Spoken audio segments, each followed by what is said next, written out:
ಹುಲಿ ಸಿಂಹದ ಮದ ಒಂದು ತಾವರೆಕೊಪ್ಪ ಏನಿದೆ. ಸೊ ಇಲ್ಲಿ ಸಫಾರಿಯನ್ನು ಮಾಡಬೇಕು.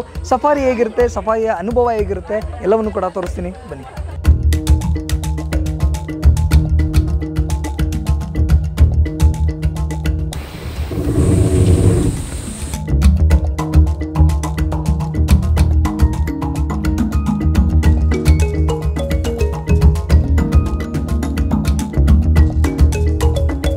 ಸರ್, ಇದು ನಮ್ಮದು ಸಫಾರಿ ಎಂಟ್ರೆನ್ಸು. ಫಸ್ಟು ನಾವು ಹರ್ಬಿಯೋರ್ ಸಫಾರಿಗೆ ಎಂಟರ್ ಆಗ್ತೀವಿ. ಹರ್ಬಿಯೋರ್ ಸಫಾರಿಯಲ್ಲಿ ನಾವು 5 ಥರದ್ದು ಪ್ರಾಣಿಗಳನ್ನು ನೋಡ್ಬೋದು. ಅಂದ್ರೆ ಇದು ಯಾವುದು ಕೂಡ ಹೊರಗಡೆ ಬರೋದಿಲ್ಲ, ಯಾಕಂದ್ರೆ ಝೂ ಪಕ್ಕದಲ್ಲೇ ಇದೆ. ಸೊ ಈ ಕಡೆ ಇಲ್ಲ ಸರ್, ಗೇಟ್ ಇದೆ. ಸೊ ಡಬಲ್ ಗೇಟ್ ಸಿಸ್ಟಮ್ ಇದೆ. ಆಮೇಲೆ ಅರೌಂಡ್ ಎಲ್ಲ ಫೆನ್ಸಿಂಗ್ ಇದೆ. ಸೊ ಎಲ್ಲೂ ಹೊರಗೆ ಬರಲ್ಲ. ನೀಲ್ಗಾಯಿ, ಹಾಕ್ಡೀರ್, ಬ್ಲ್ಯಾಕ್ ಬಕ್ಕಿಗೆಲ್ಲ ಜೊತೆಗೆ ಬಿಟ್ಟಿದ್ದೀವಿ. ಸೊ ಅದೆಲ್ಲ ಮ್ಯೂಚುವಲ್ ಅಂಡರ್ಸ್ಟ್ಯಾಂಡಿಂಗ್ ಅಲ್ಲಿ ಫುಡ್ ತಿನ್ಕೊಂಡು ಆರಾಮಾಗಿರುತ್ತೆ.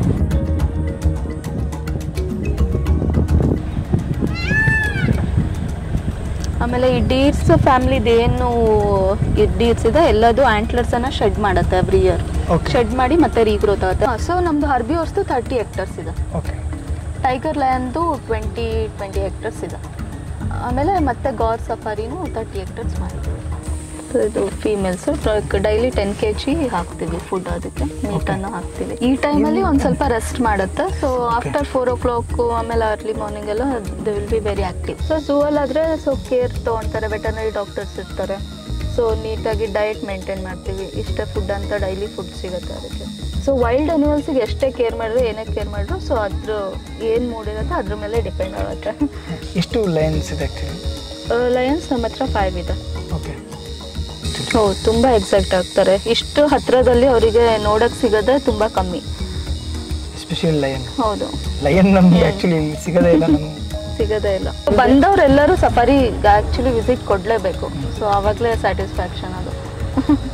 ಅದು ಧರ್ಮನಾ ಮುಂದೆ ಮಲ್ಕೊಂಡಿದ್ದ ಧರ್ಮ, ಇದು ಅರ್ಜುನ, ಅಂದ್ರೆ ಬರೋರು ಎಲ್ರಿಗೂ ಕೂಡ ಸೈಟ್ ಆಗುತ್ತೆ, ಯಾರಿಗೂ ಕೂಡ ಮಿಸ್ ಆಗಿ ಎಲ್ಲರಿಗೂ 100% ಸೈಟ್ ಆಗುತ್ತೆ. ಯಾರು ನೋಡ್ದೆ ಯಾವುದೇ ಅನಿಮಲ್ ನೋಡ್ದೆ ಅಂತೂ ಹೋಗೋದಿಲ್ಲ. Each and every animal site ಆಗುತ್ತೆ ಎಲ್ಲರಿಗೂ. ಎಸ್, ಈಗ ನಾವು ಝೂ ಕಂಪ್ಲೀಟ್ ಆಗಿ ನೋಡಾಯ್ತು. ಝೂ ನೀವು ಕೂಡ ಎಂಜಾಯ್ ಮಾಡಿದ್ರ ಅನ್ಕೋತೀನಿ. ಈಗ ನಾವೇನು ಮಾಡಬೇಕು ಅಂತಂದರೆ ಹುಲಿ ಸಿಂಹದ ಮದ ಒಂದು ತಾವರೆಕೊಪ್ಪ ಏನಿದೆ, ಸೊ ಇಲ್ಲಿ ಸಫಾರಿಯನ್ನು ಮಾಡಬೇಕು. ಸಫಾರಿ ಹೇಗಿರುತ್ತೆ, ಸಫಾರಿಯ ಅನುಭವ ಹೇಗಿರುತ್ತೆ, ಜೊತೆಗೆ ಇಂಡಿಯಾದಲ್ಲೇ ಫಸ್ಟ್ ಟೈಮ್ ಕಾಡು ಕೋಣದ ಒಂದು ಸಫಾರಿ ಇದೆ, ಅದೇ ಹೇಗಿರುತ್ತೆ ಎಲ್ಲವನ್ನು ಕೂಡ ತೋರಿಸ್ತೀನಿ, ಬನ್ನಿ.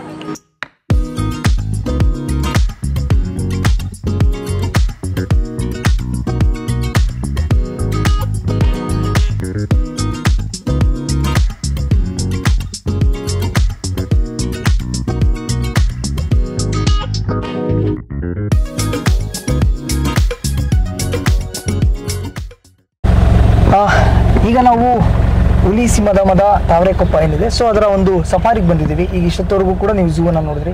ಈಗ ಸಫಾರಿಗೆ ಬಂದಿದ್ದೀವಿ. ಓಪನ್ ಪ್ರಮುಖವಾಗಿ ನೀವು ಅದನ್ನ ಎಲ್ಲವನ್ನು ಕೂಡ ನೋಡ್ಬೋದು ಯಾವ ರೀತಿಯಾಗಿರುತ್ತೆ ಅಂತೇಳಿ. ಸೊ ಅದ್ರ ಬಗ್ಗೆ ಎಕ್ಸ್ಪ್ಲೈನ್ ಮಾಡ್ತಾರೆ ಮೇಡಮ್ ಇದ್ದಾರೆ. ಸೊ ಮೇಡಮ್, ನಿಮ್ಮ ಇಂಟ್ರೊಡ್ಯೂಸ್ ಮಾಡ್ಕೋಬೋದು? ಹಾಯ್, ನನ್ನ ಹೆಸರು ಸಮೀನಾ ಐಜಾ ಅಂತ. ನಾನಿಲ್ಲಿ ಎಜುಕೇಷನ್ ಆಫೀಸರ್ ಆಗಿ ವರ್ಕ್ ಮಾಡ್ತಾ ಇದ್ದೀನಿ ಫ್ರಮ್ ಪಾಸ್ಟ್ 5 years. ಅಂದ್ರೆ ಈ ತರ ಆಕ್ಚುಲಿ ನೋಡೋಸಿಗೆ ತುಂಬಾ ರೇರ್ ಆಕ್ಚುಲಿ. ಜೊತೆಗೆ ಇದು ಬೆಂಗಳೂರು ಬನ್ನೇರುಘಟ್ಟ ಅನ್ನೋದನ್ನ ಹೊರತುಪಡಿಸಿದ್ರೆ ನೆಕ್ಸ್ಟ್ ಶಿವಮೊಗ್ಗ ಇದೆ. ಸೊ ಶಿವಮೊಗ್ಗದಲ್ಲಿ ಮತ್ತೊಂದು ವಿಶೇಷ ಇದೆ ಅಂದ್ರೆ ಕಾಡ್ಕೋಣಗಳು, ಅದ್ರ ಆಮೇಲೆ ಎಕ್ಸ್ಪ್ಲೇನ್ ಆಗುತ್ತೆ. ಸೊ ಈಗ ಆಕ್ಚುಲಿ ನಾವು ಎಲ್ಲಿಂದ ಶುರು ಮಾಡ್ತಾ ಇದೀವಿ ಏನು? ಓಕೆ ಸರ್, ಇದು ನಮ್ದು ಸಫಾರಿ ಎಂಟ್ರೆನ್ಸ್. ಫಸ್ಟ್ ನಾವು ಹರ್ಬಿಯೋರ್ ಸಫಾರಿಗೆ ಎಂಟರ್ ಆಗ್ತೀವಿ. ಹರ್ಬಿಯೋರ್ ಸಫಾರಿಯಲ್ಲಿ ನಾವು 5 ಥರದ್ದು ಪ್ರಾಣಿಗಳನ್ನ ನೋಡ್ಬೋದು. ಒಂದು spotted deer, sambar deer, nilgai, blackbuck, ಆಮೇಲೆ ಹಾಕ್ ಡೀರ್ ಅಂತ. ಸೊ ಇದಿಷ್ಟು ಹರ್ಬಿಯೋರ್ ಸಫಾರಿಯಲ್ಲಿ ನಾವು ನೋಡ್ತೀವಿ. ಸೊ ಈಗ ಫಸ್ಟ್ ನಾವೇನು ನೋಡಿದ್ವಿ ಅದು ನೀಲ್ಗಾಯ್, ಅಲ್ಲಿ ಮತ್ತೆ ಹಾಕ್ ಡೀರ್ ಇತ್ತು. ಸೊ ಹಾಕ್ ಡೀರ್ಸ್ ಏನಂದರೆ, ಸೊ ಅದು ತುಂಬ ಜುವೆನೈಲ್ ಸ್ಟೇಜಲ್ಲಿ ಅದರಿಂದ ಸ್ಪಾಟ್ಸ್ ಇರುತ್ತೆ ಅದ್ರ ಮೇಲೆ.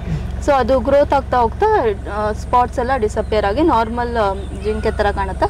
ಬಟ್ ಅದು ಹಾಗ್ ಅಂದರೆ ಈಗ ಹೇಗೆ ಪಿಕ್ಸ್ ಎಲ್ಲ ನಡೆಯುತ್ತೆ, ಸೊ ಆ ಪೋಸ್ಚರಲ್ಲಿ ಅದು ನಡ್ಕೊಂಡು ಹೋಗುತ್ತೆ. ಸೊ ಅದಕ್ಕೆ ಅದನ್ನು ಹಾಕ್ ಡೀರ್ ಅಂತ ಹೇಳ್ತೀವಿ. ಆ್ಯಂಡ್ ನೀಲ್ಗೈಸು ಎಲ್ಲದು ನಾರ್ತ್ ಸ್ಪೀಸಿಸ್ ಅದು. ಸೊ ಅದು ಬಿಲಾಂಗ್ ಆಗೋದು ಬೋವಿಡಾ ಫ್ಯಾಮಿಲಿಗೆ, ಅಂದ್ರೆ ಹಸು ಜಾತಿಗೆ ಸೇರುತ್ತೆ. ಸೊ ಅದಕ್ಕೆ ನೀಲ್ಗಾಯಿ ಅಂತ ಹೇಳ್ತೀವಿ ಅದಕ್ಕೆ. ಓಕೆ, ಅಂದ್ರೆ ಎಷ್ಟು ಜಾತಿಗಳು ಆಕ್ಚುಲಿ ಇಲ್ಲಿದೆ? ಇಲ್ಲಿರೋದು 5 ಟೈಪ್ಸ್ ಇದೆ ನಮ್ಮ ಹರ್ಬಿಯೋರ್ಸ್ ಅಲ್ಲಿ. ಓಕೆ, ಅಂದ್ರೆ ಯಾವುದು ಕೂಡ ಹೊರಗಡೆ ಬರೋದಿಲ್ಲ ಅಂದ್ರೆ, ಯಾಕಂದ್ರೆ ಝೂ ಪಕ್ಕದಲ್ಲೇ ಇದೆ. ಸೊ ಈ ಕಡೆ ಇಲ್ಲ ಸಫಾರಿ ಸರ್, ರೇಂಜ್ ಇದೆ. ಗೇಟ್ ಇದೆ. ಸೊ ಡಬಲ್ ಗೇಟ್ ಸಿಸ್ಟಮ್ ಇದೆ. ಆಮೇಲೆ ಅರೌಂಡ್ ಎಲ್ಲ ಫೆನ್ಸಿಂಗ್ ಇದೆ. ಸೊ ಎಲ್ಲೂ ಹೊರಗೆ ಬರಲ್ಲ. ಎಲ್ಲೂ ಬರಲ್ಲ. ಅಂದ್ರೆ ನೀವು ನೋಡಿರೋ ಇದರಲ್ಲಿ ಅಂದ್ರೆ ಔಟ್ ಸೈಡ್ ನೋಡೋದಕ್ಕೂ ಇಲ್ಲಿ ನೀವು ರಿಸೋರ್ಸ್ ಪರ್ಸನ್ ಆಗಿ ನೀವು ಬಂದಿರೋದಕ್ಕೂ ಹೇಗೆ ಅನ್ಸುತ್ತೆ ಆ್ಯಕ್ಚುಲಿ ನಿಮಗೆ? ಸರ್ ಇಲ್ಲಿ ಲೈಕ್ ನ್ಯಾಚುರಲ್ ಅದಕ್ಕೆ ಆಗೋಷ್ಟು ನಾವು ಪ್ರೊವೈಡ್ ಮಾಡ್ತೀವಿ. ಸೊ ಈಗ ಸಫಾರಿ ಅಂದರೆ ಅದು ನ್ಯಾಚುರಲ್ ಹ್ಯಾಬಿಟೇಟ್, ಓಕೆನಾ. ಸೊ ನಮ್ಮದು ಏನಿದೆ ಇದು ಪ್ಲೇಸು ಮಲೆನಾಡು, ಆಮೇಲೆ ಇದು ಡ್ರೈ ಡೆಸಿಡಿಯಸ್ ಫಾರೆಸ್ಟು. ಇದರಲ್ಲಿ so spotted deer, sambar Deere free ರೇಂಜಲ್ಲಿ ಆಲ್ರೆಡಿ ಇದೆ. ಸೊ ಸ್ಪಾಟೆಡ್ ಡೀರ್, ಸಾಂಬಾರ್ ಡೀರ್ಸಿಗೆ ಏನು ಡಿಫ್ರೆನ್ಶಿಯೇಟ್ ಆಗಲ್ಲ. ಆ್ಯಂಡ್ ನೀಲ್ಗೈಗೆ ಒಂದು ಸ್ವಲ್ಪ ಡ್ರೈ ಇರಬೇಕು. ಸೊ ಆವಾಗ ಅದು ಉಳಿಯುತ್ತೆ. ಬಟ್ ಇಲ್ಲಿ ತುಂಬ ಅಷ್ಟು ಏನು ಯಾವಾಗಲೂ ಏನು ಮಳೆ ಆಗ್ತಾ ಇರಲ್ಲ. So they can survive. ಅದಕ್ಕೆ ಏನೇನು ಬೇಕು ಆ ಥರ ಎಲ್ಲದು ನಾವು ಪ್ರೊವೈಡ್ ಮಾಡ್ತೀವಿ. ಆಮೇಲೆ ಅದ್ರ ಡಯಟ್ ತಕ್ಕಂಗೆ ಆಗಿ ಬ್ಯಾಲೆನ್ಸ್ಡ್ ಡಯಟನ್ನು ಕೊಡ್ತೀವಿ ಎಲ್ಲ ಅನಿಮಲ್ಸಿಗೂ. ಓಕೆ, ಅಂದರೆ ಎಲ್ಲವೂ ಕೂಡ ಒಟ್ಟಿಗೆ ಇರುತ್ತೆ ಆ 5? ಇಲ್ಲ, ಇದು ಒಟ್ಟಿಗಿರುತ್ತೆ. ಆಮೇಲೆ ಸಾಂಬಾರ್ ಡೀರ್ ಮತ್ತು ಸ್ಪಾಟೆಡ್ ಡೀರನ್ನು ಸಪ್ರೇಟ್ ಮಾಡಿದ್ದೆ. ಹಾಂ, ನೀಲ್ಗಾಯಿ, ಹಾಕ್ ಡೀರ್, ಬ್ಲ್ಯಾಕ್ ಬಕ್ಕಿಗೆಲ್ಲ ಜೊತೆಗೆ ಬಿಟ್ಟಿದ್ದೀವಿ. ಸೊ ಅದೆಲ್ಲ ಮ್ಯೂಚುವಲ್ ಅಂಡರ್ಸ್ಟ್ಯಾಂಡಿಂಗಲ್ಲಿ ಫುಡ್ ತಿನ್ಕೊಂಡು ಆರಾಮಾಗಿರುತ್ತೆ.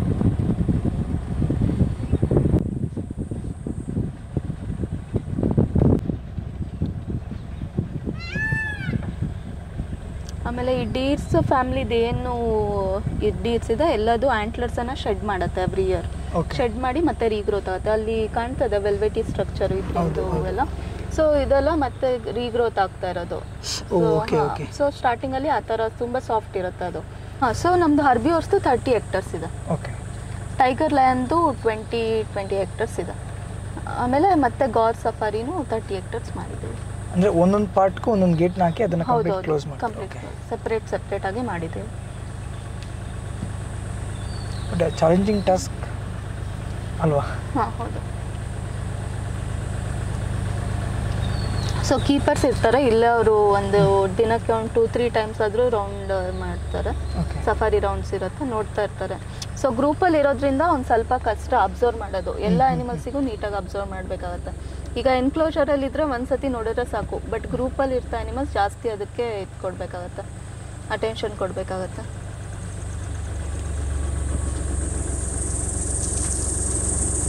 ನಿಮ್ಗೆ ಗೊತ್ತಾಗುತ್ತಲ್ಲ ಇಷ್ಟೇ ಜಿಂಕೆಗಳಿದೆ, ಇಷ್ಟೇ. ಹೌದು, ಕೌಂಟಿಗೆ ತೊಗೊಂಡಿರ್ತೀವಿ ಸರ್ ಎಲ್ಲರೂ. ಹಾಂ,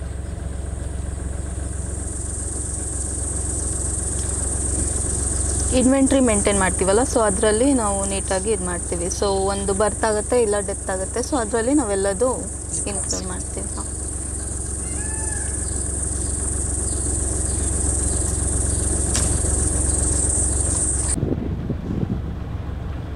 ಹೊರಗಡೆ ರೇಂಜ್ ಅದು ಸಪ್ರೇಟ್ ಆಗಿರುತ್ತಾ? ಹಾಂ, ಹೌದು. ಅದು ಇಲ್ಲೆಲ್ಲ ಇದಲ್ಲ. ಸೊ ಇದು ಹೋಲ್ಡಿಂಗ್ ಹೌಸ್. ಓಕೆ, ಈವ್ನಿಂಗು ಅಲ್ಲೇ ನಾವು ಹೋಲ್ಡ್ ಮಾಡ್ತೀವಿ ಟೈಗರ್ಸ್ನ. ಸೊ ಹೊರಗಡೆ ಏನಿದೆ ಸಫಾರಿಯಲ್ಲಿ ಅದನ್ನು ಕೂಡ ನಾವು ಒಳಗಡೆ ಕರ್ಕೊಳ್ತೀವಿ ಈವ್ನಿಂಗ್ ಫೀಡ್ ಮಾಡೋ ಟೈಮಲ್ಲಿ. ಓಕೆ.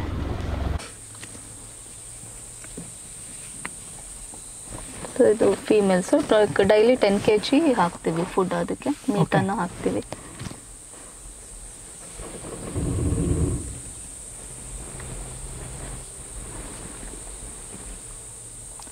ಈ ಟೈಮಲ್ಲಿ ಒಂದು ಸ್ವಲ್ಪ ರೆಸ್ಟ್ ಮಾಡುತ್ತೆ. ಸೊ ಆಫ್ಟರ್ 4 o'clock ಆಮೇಲೆ ಅರ್ಲಿ ಮಾರ್ನಿಂಗ್ ಎಲ್ಲ they will be very active. Okay, full active ಇರುತ್ತೆ. ವಾಪಸ್ ಈಗ ಅದು ಟೈಮ್ ಅಂತ ಇರುತ್ತೆ. ಈಗ 5 o'clock ಆ್ಯಕ್ಚುಲಿ ವಾಪಸ್ ಗೇಜ್ಗೆ ಹೋಗುತ್ತೆ ಅದು. ಹಾಂ, ಅಂದರೆ ಇಲ್ಲೇ ಓಡಾಡ್ತಾ ಇರುತ್ತೆ. ಸೊ ಫುಡ್ ಬರೋ ಟೈಮಲ್ಲಿ ಅದಕ್ಕೂ ಗೊತ್ತಾಗುತ್ತೆ, ಅದಕ್ಕೂ ಸೆನ್ಸ್ ಆಗುತ್ತೆ. ಸೊ ಆ ಟೈಮಲ್ಲಿ ಅದು ಇಲ್ಲೇ ಇರುತ್ತೆ. ಸೊ ಕೀಪರ್ಸು ಅದಕ್ಕೆ ಕರೀತಾ ಅದು ಒಳಗಡೆ ಬರುತ್ತೆ. ಓಕೆ.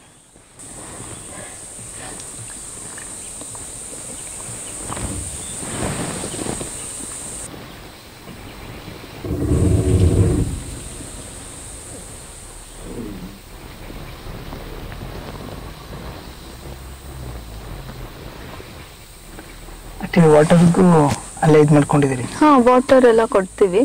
ಆಮೇಲೆ ಪಾಂಡ್ ಇದೆ, ತುಂಬ ಬಿಸಿಲು ಇದ್ರೆ ಅದು ಪಾಂಡಲ್ಲಿ ಹೋಗಿ ರೆಸ್ಟ್ ಮಾಡುತ್ತೆ. ಹಾಂ, ಇವತ್ತು ಒಂದೇ ಆ್ಯಕ್ಚುಲಿ ಇದಾಗಿರೋದು.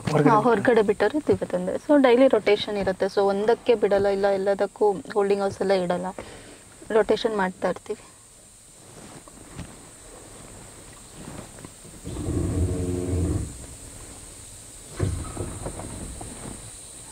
ಹೇಳಲ್ಲ ಅಂತ ರೆಸ್ಟ್ ಮಾಡಬೇಕು ಅಂತ ಅಲ್ಲಿ ಸಿಗ್ನಲ್ ಕೊಡ್ತಾ ಇದೆ ನೋಡಿ, ಇಲ್ಲಿ ನೋಡ್ತಾ ರೆಸ್ಟ್ ಮಾಡಬೇಕು, ಡೋಂಟ್ ಡಿಸ್ಟರ್ಬ್ ಅಂತ.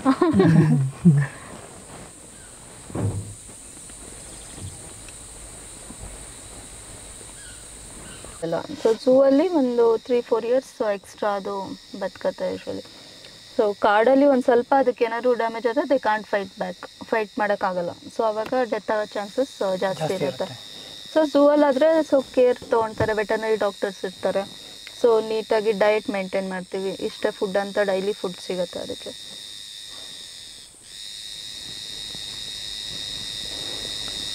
ಯಾವತ್ತೂ ಕೂಡ ಸಫಾರಿಲಿ ಬಂದು ಸಡನ್ನಾಗಿ ಗೇಜ್ ಹತ್ರ ನಿಂತ್ಕೊಂಡದು ಈ ಥರ ವೆಹಿಕಲ್ ಹತ್ರ ಯಾವತ್ತೂ ಮಾಡಿಲ್ಲ?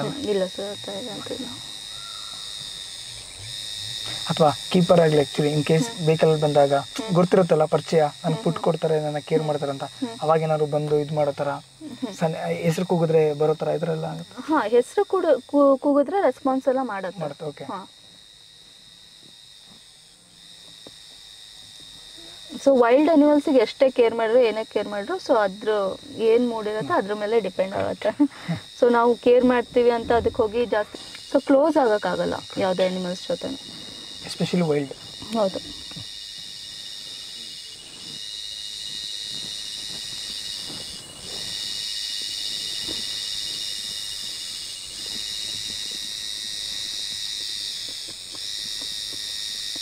ಸೊ ಫಸ್ಟು ಇದು ಎನ್ಕ್ಲೋಷರಿಗೆ ಬರ್ತಾ ಫಸ್ಟ್ ಕೆಲಸ ಕೀಪರ್ಸ್ದೆ ಅಬ್ಸರ್ವೇಷನ್. ಸೊ ಅನಿಮಲ್ ಆ್ಯಕ್ಟಿವ್ ಇದೆಯಾ ಇಲ್ಲ ಅಂತ. ಸೊ ಆಮೇಲೆ ಅವರು ಬೇರೆ ಕೆಲಸ ಮಾಡ್ತಾರೆ. ಎಷ್ಟು ಲಯನ್ಸ್ ಇದೆ ಆ್ಯಕ್ಚುಲಿ? ಲಯನ್ಸ್ ನಮ್ಮ ಹತ್ರ 5 ಇದೆ. ಓಕೆ. ಸೊ ಫೀಮೇಲಿಗೆ ಆ ಮೆನೆ ಇರಲ್ಲ. ಸೊ ಹೇರ್ ಏನು ಕಾಣ್ತಾ ಇದೆ ಫೇಸ್ ಮೇಲೆ ಅದಕ್ಕೆ ಮೆನೆ ಅಂತೀವಿ. ಸೊ ಅದು ಫೀಮೇಲ್ಸಿಗೆ ಇರಲ್ಲ, ಫೀಮೇಲ್ಸ್ ಈ ಥರ ಇರುತ್ತೆ.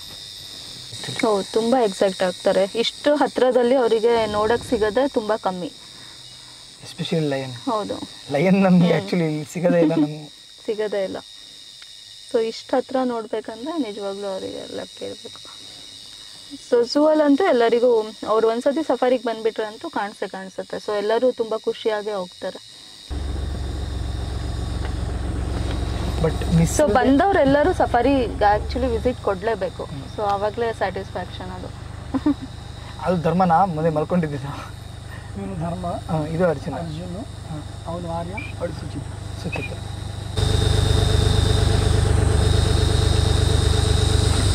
ಅರ್ಜುನ ಹೇಗೆ ಆ್ಯಕ್ಚುಲಿ? ಎಸ್, ಈಗ ತಾನೇ ಸಫಾರಿಯನ್ನು ನೋಡ್ಕೊಂಡ್ಬಂದು ನಿಜಕ್ಕೂ ಕೂಡ ಒಂದು ರೀತಿಯಲ್ಲಿ ಅದ್ಭುತ ಅಂತ ಹೇಳ್ಬೋದು. ಯಾಕೆ ಅಂತಂದರೆ ನಾವು ಜೀಪಲ್ಲಿ ಇರ್ತೀವಿ, ಎದುರುಗಡೆನೇ ಲಯನ್ ಕಾಣುತ್ತೆ, ಟೈಗರ್ ಕಾಣುತ್ತೆ. ಮತ್ತು ಫಸ್ಟು ಕಾಡುಕೋಣದ ಒಂದು ಇಡೀ ನಮ್ಮ ಕಂಟ್ರಿಲೇ, ನಮ್ಮ ಇಂಡಿಯಾದಲ್ಲೇ ಮೊದಲ ಬಾರಿ ಕಾಡುಕೋಣದ ಒಂದು ಸಫಾರಿಯನ್ನು ಕೂಡ ಮಾಡಿರುವಂಥದ್ದು ಬಹಳ ಅದ್ಭುತವಾದಂಥ ಒಂದು ಎಕ್ಸ್ಪೀರಿಯೆನ್ಸ್. ನೀವು ಕೂಡ ಅದನ್ನು ಎಕ್ಸ್ಪೀರಿಯೆನ್ಸ್ ಮಾಡ್ಬೋದು. ಸೊ ಮೇಡಮ್ ಕೂಡ ಇದ್ದರು. ಮೇಡಮ್ ಆ್ಯಕ್ಚುಲಿ ತುಂಬ ಜನ ಆ್ಯಕ್ಚುಲಿ ಇದನ್ನು ನೋಡೋದಕ್ಕೆ ಅಂತ ಬೇರೆ ಬೇರೆ ಊರುಗಳಿಂದೆಲ್ಲವೂ ಕೂಡ ಬರ್ತಾರೆ. ಸೊ ಕಾಸ್ಟ್ ವೈಸ್ ಅಂದರೆ ಒಂದು ಸಪ್ರೇಟಾಗಿ ನಮಗೆ ವೆಹಿಕಲ್ ಬೇಕು ಅಂತಂದಿದ್ದಾಗ ಏನು ಕಾಸ್ಟ್ ಆಗುತ್ತೆ? ಸಪ್ರೇಟಾಗಿ ವೆಹಿಕಲ್ ಬೇಕಂದ್ರೆ 2000 ರೂಪೀಸ್ ಆಗುತ್ತೆ. ಓಕೆ. ಸೊ ಅದರಲ್ಲಿ 5 to 6 ಮೆಂಬರ್ಸು ಆರಾಮಾಗಿ ಹೋಗ್ಬೋದು ಒಂದು ಜೀಪಲ್ಲಿ. ಓಕೆ. ಬಸ್ಸಲ್ಲಾದರೆ ಪರ್ ಪರ್ಸನ್ 200. ಹಾಂ, ಚಿಲ್ಡ್ರನ್ಸ್ 100. ಓಕೆ. ಅಂದರೆ ಬರೋರು ಎಲ್ರಿಗೂ ಕೂಡ ಸೈಟ್ ಆಗುತ್ತೆ, ಯಾರಿಗೂ ಕೂಡ ಮಿಸ್ ಆಗಿ ಎಲ್ಲರಿಗೂ 100% ಸೈಟ್ ಆಗುತ್ತೆ. ಓಕೆ. ಯಾರು ನೋಡದೆ ಯಾವುದೇ ಅನಿಮಲ್ ನೋಡದೆ ಅಂತ ಹೋಗೋದಿಲ್ಲ. Each and every animal site ಆಗುತ್ತೆ ಎಲ್ಲರಿಗೂ. ಓಕೆ. ಇನ್ನು ಅಡಾಪ್ಷನ್ ವಿಚಾರಕ್ಕೆ ಬಂದ ಸಂದರ್ಭದಲ್ಲಿ ಅಡಾಪ್ಷನ್ ಹೇಗೆ ಆ್ಯಕ್ಚುಲಿ ಅದನ್ನ ಇದು ಮಾಡ್ಬೋದು? ಏನು ಕಾಸ್ಟಿಂದ ಏನು ಕಾಸ್ಟ್ವರೆಗೂ? ಸೊ ನಮ್ಮದು 500 ಇಂದ 2 lakhs ತನಕ ಇದೆ ಸರ್ ಅಡಾಪ್ಷನ್. ಸೊ ನಮ್ಮ ಝೂ ಅಲ್ಲಿ ಸ್ಪೆಷಲ್ ಆಗಿ ಏನಂದ್ರೆ 1 day ಅಡಾಪ್ಷನ್ಸ್ ಕೂಡ ನಾವು ಮಾಡ್ತಾ ಇದ್ದೀವಿ. ಸೊ ಟೈಗರ್ ಲಯನಿಗಾದ್ರೆ 1500, ಬೇರೆ ಅನಿಮಲ್ಸಿಗೆ 500 ಅಂತ ಮಾಡಿದ್ದೀವಿ. ಸೊ ಯಾರಿಗೆ ಇಷ್ಟ ಅದೇ ಅದು ಇಲ್ಲಿ ಬಂದಾದರೂ ಅವರು ಅಡಾಪ್ಟ್ ಮಾಡ್ಕೊಳ್ಬೋದು. ಇಲ್ಲಾಂದರೆ ಆನ್ಲೈನಲ್ಲಿ ನಮ್ಮದೊಂದು ಆ್ಯಪ್ ಇದೆ ZOK ಅಂತ. ಸೊ ಅದರಲ್ಲೂ ಕೂಡ ಅವ್ರು ಅಡಾಪ್ಟ್ ಮಾಡ್ಕೋಬೋದು. ಸೊ ಆ್ಯಪಲ್ಲಿ ಎಲ್ಲ ಝೂಸ್ ನೇಮ್ಸು ಇರುತ್ತೆ. ಸೊ ಅವ್ರಿಗೆ ಯಾವ ಝೂ ಬೇಕು, ಟೈಗರ್ ಆ್ಯಂಡ್ ಲಯನ್ ಸಫಾರಿ ನಮ್ಮ ಝೂಗೆ ಅಡಾಪ್ಟ್ ಮಾಡಬೇಕು. ಸೊ ಟೈಗರ್ ಆ್ಯಂಡ್ ಲಯನ್ ಸಫಾರಿಗೆ ಅವರು ಇದು ಮಾಡಿ ಅಡಾಪ್ಟ್ ಮಾಡ್ಬೋದು. ಈಗ ನಾವೊಂದು ಆ್ಯಕ್ಚುಲಿ ಅಡಾಪ್ಟ್ ಮಾಡಬೇಕು ಆ್ಯಕ್ಚುಲಿ. ಶೋರ್ ಮಾಡಿ. ಅದು ಚೀತಾ, ಹಾಂ, ನೀವು ಯಾವ್ದು ಮಾಡ್ತೀರಾ? ಟೈಗರ್, ಲಯನ್ ಯಾವುದಾದ್ರೂ ಸೊ 1 day ಮಾಡ್ತೀರಾ? 1 day ಮಾಡೋಣ. ಸೊ ಅದು ಪ್ರೊಸೀಜರ್ ಏನಾದ್ರು ಇದ್ರೆ ಒಂಚೂರು? ಹಾಂ, ಪ್ರೊಸೀಜರ್ ಏನಿಲ್ಲ. ಸೊ ಒಂದು ಫಾರ್ಮ್ ಕೊಡ್ತೀವಿ, ಅದನ್ನು ನೀವು ಫಿಲ್ ಮಾಡಬೇಕಾಗತ್ತೆ. ಸೊ ಅದಾದಮೇಲೆ ನಾವು ಆ್ಯಸ್ ಯೂಶುವಲ್ ನಿಮಗೆ ಒಂದು ಸರ್ಟಿಫಿಕೇಟು, ಬ್ಯಾಡ್ಜು ಮತ್ತು ರೆಸಿಪ್ಟನ್ನು ಪ್ರೊವೈಡ್ ಮಾಡ್ತೀವಿ. ಸೊ ಜಾಸ್ತಿ ಅಮೌಂಟಿನ ಮಾಡಿಕೊಂಡ್ರು ಇಲ್ಲ 1 year ಯಾವುದಾದ್ರೂ ಮಾಡ್ಕೊಂಡ್ರು ಸೊ ಅವ್ರಿಗೆ ಫ್ರೀ ಪ್ರಾಸೆಸ್ಸು ಇರುತ್ತೆ. Okay. Yes madam, thank you so much. ಇಷ್ಟೊತ್ತವರೆಗೂ ನನಗೆ ಸಫಾರಿ ಬಗ್ಗೆ ತಿಳಿಸ್ಕೊಡೋದಕ್ಕೆ thank you madam. Thank you. Okay sir, Shivamogga ಝೂಗೆ ಬಂದಿದ್ದೀರಿ. ಈಗ ಸಫಾರಿಗೆ ಹೇಗೆ ಅನಿಸುತ್ತೆ ಸರ್? ಆ್ಯಕ್ಚುಲಿ ನಮಗೆ ತುಂಬ ಇಷ್ಟವಾಗಿ ಇತ್ತು. ಹಾಗೆ ನಾವು ಇಲ್ಲಿ ಬಂದು ನಾವು ಆ್ಯಕ್ಚುಲಿ ನಾವು ಮಂಗಳೂರಿನವರು. ಓಕೆ. ನಾವು ಮೊನ್ನೆ ಬಂದದ್ದು ಇಲ್ಲಿಗೆ. ಓಕೆ. ಬಂದಾಗ ನಾವು ಬೆಳಗಿನೇ ಬರಬೇಕೇಳಿದ್ದು, ಸ್ವಲ್ಪ ನಮ್ಮ ವಾಹನದ ಇದರಲ್ಲಿ ಓಕೆ ತೊಂದರೆಯಿಂದ ಬರ್ಲಿಕ್ಕೆ ಲೇಟ್ ಆಯ್ತು. ಓಕೆ ಈ ಖುಷಿ ಪಡ್ಬೇಕೇಳಿ ನಾವು ಬಂದ್ವಿ. ಮೊದಲೊಮ್ಮೆ ಬಂದಿದ್ದು, ಓಕೆ ತುಂಬಾ ಇಷ್ಟ ಆಗಿತ್ತು ಈ ಪ್ಲೇಸ್. ಓಕೆ ಇನ್ನೊಮ್ಮೆ ನಮ್ಮ ಮಕ್ಕಳಿಗೆ ತೋರಿಸ್ಬೇಕು, ಓಕೆ ಅವರು ಅದನ್ನ ಆಕರ್ಷಣೆ ಪಡಬೇಕು ಅಂತ ನಾವು ಬಂದಿದ್ವಿ. ಸರ್ ಸಫಾರಿ ನಾರ್ಮಲ್ ನೋಡೋ ಟೈಮಲ್ಲಿ ಬೇರೆ ಕಡೆ ಸೈಟ್ ಆಗಲ್ಲ, ಯಾಕೆ ನೀವು ಫಸ್ಟ್ ಟೈಮ್ ನೋಡಿದ್ದೀರಾ, ಸೈಟ್ ಆಗಲ್ಲ ಎಲ್ಲೂ ಕೂಡ. ಯಾವ್ದಾದ್ರು ಸಫಾರಿಗೆ ಹೋಗ್ತೀನಿ, ಇವತ್ತು ಟೈಗರ್ ಸಿಕ್ಕಿಲ್ಲ, ಬರೀ ಜಿಂಕೆ ನೋಡ್ಕೊ ಬಂದೆ ಅಂತ. ಬಟ್ ಇಲ್ಲಿ ನಿಮ್ಮ ಜಿಂಕೆ, ಟೈಗರ್, ಲಯನ್ ಎಲ್ಲವನ್ನೂ ಕೂಡ ನೋಡಿದ್ದೀರಿ ನೀವು ಹಿಂದೆ. ಅದೇ ಅನ್ಸುತ್ತೆ ಸರ್ ಆ್ಯಕ್ಚುಲಿ ತುಂಬ ಕ್ಲೋಸ್ ಆಗಿ. ತುಂಬಾ ಖುಷಿ ಅಲ್ವಾ ಓಕೆ ಪ್ರಾಣಿಗಳ ನೋಡಿದ್ರೆ. ಪ್ರಾಣಿ ತುಂಬ ನೋಡದೇ ನೋಡುವಾಗ ತುಂಬಾ ಖುಷಿ ಆಗ್ತದೆ ಓಕೆ. ಅಷ್ಟೇ. ನೀವು ಮಂಗಳೂರಿಂದ ಬಂದಿದ್ದೀರಿ? ಹೌದು. ನಿಮ್ಮ ಹೆಸರು ಸರ್? ನನ್ನ ಹೆಸರು ಮಂಜುನಾಥ್, ನನ್ನ ಅನ್ನಪೂರ್ಣೇಶ್ವರಿ, ನನ್ನ ಮಗ ಶಿಶಿರ್, ನನ್ನ ಭಾವ ಶರತ್, ಇವ್ರ ಅತ್ತೆ. ಓಕೆ, ಅಂದರೆ ಕಂಪ್ಲೀಟ್ ಫ್ಯಾಮಿಲಿ ಬಂದಿದ್ದೀರಿ ಎಲ್ಲ? ಇನ್ನೊಬ್ರು ಇದ್ದಾರೆ. ಓ, ದುಬೈಯಿಂದ ಆ್ಯಕ್ಚುಲಿ ಬಂದ ವೆಕೇಶನ್ ಬಂದಾಗ ಇಲ್ಲಿ ಬಂದೆ. ಸೂಪರ್ ಸರ್, ಒಳ್ಳೆ ಎಂಜಾಯ್ ಮಾಡ್ತಿದ್ದೀರಿ? ಎಂಜಾಯ್ ಮಾಡ್ತಿದ್ದಾರೆ, ತುಂಬ ಸಂತೋಷ. Thank you sir. ಧನ್ಯವಾದಗಳು. कहाँ से आको है तू? गुजरात से। क्या देखने आको है इधर? देखने के लिए जू में क्या क्या रहता है? लायन, टाइगर, बंदर, मंकी ओके, मेरे को पसंद है। मेरे को पसंद है। गुजरात में नहीं। तो नहीं डरती है? वो सभी डर नहीं होता है तुझे? खुशी होता है? फुल खुशी होता है? ये देख लो, को तू किसे बताता है? तेरा फ्रेंड्स को बोलती है सभी? दोस्त को बोलते हैं। वहाँ पसंद है जू। तेरा नाम क्या? सुदीक्षा। Thank you. ಎಸ್, ಒಟ್ಟಾರೆ ಶಿವಮೊಗ್ಗದ ಝೂ ಮತ್ತು ಸಫಾರಿ ಎರಡನ್ನೂ ಕೂಡ ನೀವು ನೋಡಿ ಎಂಜಾಯ್ ಮಾಡಿದಿರ ಅಂತ ಅನ್ಕೋತೀನಿ. ಯಾಕೆ ಅಂತಂದರೆ ಒಂದು ಭಾಗದಲ್ಲಿ ಸಫಾರಿ ಇದ್ದರೆ ಮತ್ತೊಂದು ಭಾಗದಲ್ಲಿ ಝೂ ಇರುತ್ತೆ. ಎರಡೂ ಕೂಡ ಒಂದೇ ಭಾಗದಲ್ಲಿ ಸಿಗೋದು ನಿಜಕ್ಕೂ ಕೂಡ ಕಷ್ಟಕರ. ಆದರೆ ಶಿವಮೊಗ್ಗದಲ್ಲಿ ಪ್ರಮುಖವಾಗಿ ಹುಲಿ ಮತ್ತು ಸಿಂಹದ ತಾವರೆಕೊಪ್ಪ ಏನಿದೆ, ಇಲ್ಲಿನ ಝೂನಲ್ಲಿ ನಿಜಕ್ಕೂ ಕೂಡ ಒಂದು ರೀತಿಯಲ್ಲಿ ರಮಣೀಯವಾದಂಥ ದೃಶ್ಯಗಳನ್ನು ಕಣ್ತುಂಬ್ಕೋಬೋದು. ಸಫಾರಿಯಲ್ಲಿ ನೀವೆಲ್ಲರೂ ಕೂಡ ಲಯನ್ ಮತ್ತು ಟೈಗರನ್ನು ನೇರವಾಗಿ ಕಣ್ಮುಂದೆಯನ್ನು ಕಣ್ತುಂಬ್ಕೋಬೋದು. ಕೇವಲ 200 ರೂಪಾಯಿ ಇರುವಂಥದ್ದು ಈ ಸಫಾರಿಗೆ. ಆದರೆ ಬೇರೆ ಕಡೆ ಎಲ್ಲೇ ಹೋದರೂ ಕೂಡ ಆ ಸಫಾರಿಯಲ್ಲಿ ನಿಮಗೆ ಸೈಟ್ ಆಗಲ್ಲ ಅನ್ನೋ ಒಂದು ಬೇಸರ ಖಂಡಿತವಾಗ್ಲೂ ಇದ್ದೇ ಇರುತ್ತೆ. ಆದರೆ ಶಿವಮೊಗ್ಗದ ಝೂ ಮತ್ತು ಸಫಾರಿ ಒಂದು ಯಾರ್ಡ್ನಲ್ಲಿ ಖಂಡಿತವಾಗ್ಲೂ ಸಫಾರಿ ನಿಮಗೆ ಟೈಗರ್ ಆಗಿರ್ಬೋದು ಮತ್ತು ಲಯನ್ ಆಗಿರ್ಬೋದು ಎರಡೂ ಕೂಡ ಸೈಟ್ ಆಗುತ್ತೆ. ಇಡೀ ಇಂಡಿಯಾದಲ್ಲೇ ಮೊದಲ ಬಾರಿಗೆ ಕಾಡು ಕೋಣದ ಒಂದು ಸಫಾರಿನೂ ಕೂಡ ಇಲ್ಲಿ ಆಯೋಜನೆ ಮಾಡಿರುವಂಥದ್ದು. ಮೊದಲ ಬಾರಿಗೆ ಅತ್ಯುತ್ತಮ ಅಚ್ಚುಕಟ್ಟಾದ ಒಂದು ವ್ಯವಸ್ಥೆಯನ್ನು ಈ ಒಂದು ಸಫಾರಿಯಲ್ಲಿ ಮಾಡಿಕೊಟ್ಟಿದ್ದಾರೆ. ಜೊತೆಗೆ ಝೂನಲ್ಲೂ ಕೂಡ ಅತ್ಯುತ್ತಮವಾದಂಥ ಅಭಿವೃದ್ಧಿ ಕಾರ್ಯ ಆಗ್ತಾ ಇದೆ. ಮೊದಲು 1.25 ಕೋಟಿ ಇದ್ದಂಥ ಒಂದು ಆದಾಯ ವರ್ಷಕ್ಕೆ ಈಗ 5 ಕೋಟಿಗೆ ಒಂದು ಏರಿಕೆ ಆಗಿರುವಂಥದ್ದು. ಹಾಗಾಗಿ ಒಂದು ಹಂತದಲ್ಲಿ ನೋಡೋದಾದರೆ ಉತ್ತಮವಾದಂಥ ಅಭಿವೃದ್ಧಿಗೂ ಕೂಡ ಇಲ್ಲಿ ಆದ್ಯತೆ ಕೊಡಲಾಗಿದೆ. ಸಫಾರಿಗೂ ಕೂಡ ಉತ್ತಮವಾದಂಥ ಒಂದು ಸ್ಪಂದನೆ ಸಿಗ್ತಾ ಇದೆ. ನಿಮಗೆ ಪ್ರಾಣಿಗಳೇನಾದ್ರು ಸೈಟ್ ಆಗ್ತಿಲ್ಲ ಎಲ್ಲಾದರೂ ಹೊರಗಡೆ ಹೋದಾಗ ಅಂತಂದರೆ ಶಿವಮೊಗ್ಗಕ್ಕೆ ಒಂದು ಬಾರಿ ಸಫಾರಿಗೆ ಯಾರ್ಡ್ಗೆ ನೀವೇನಾದ್ರು ಬಂತು ಅಂತಂದರೆ ಖಂಡಿತವಾಗ್ಲೂ ಟೈಗರ್ ಮತ್ತು ಲಯನನ್ನು ಸಫಾರಿ ಮಾಡಿ ನಿಜಕ್ಕೂ ಕೂಡ ಕಣ್ತುಂಬ್ಕೋಬೋದು. ಆ ಒಂದು ಆನಂದವನ್ನು ಕೂಡ ಸವಿಬೋದು. ಇದು ಇವತ್ತಿನ ವಿಶೇಷ. ಮತ್ತೊಂದು ಕಾರ್ಯಕ್ರಮದ ಮೂಲಕ ನಿಮ್ಮೊಟ್ಟಿಗೆ ಸಿಗ್ತೀನಿ. ಎಲ್ರಿಗೂ ಕೂಡ ನಮಸ್ಕಾರ.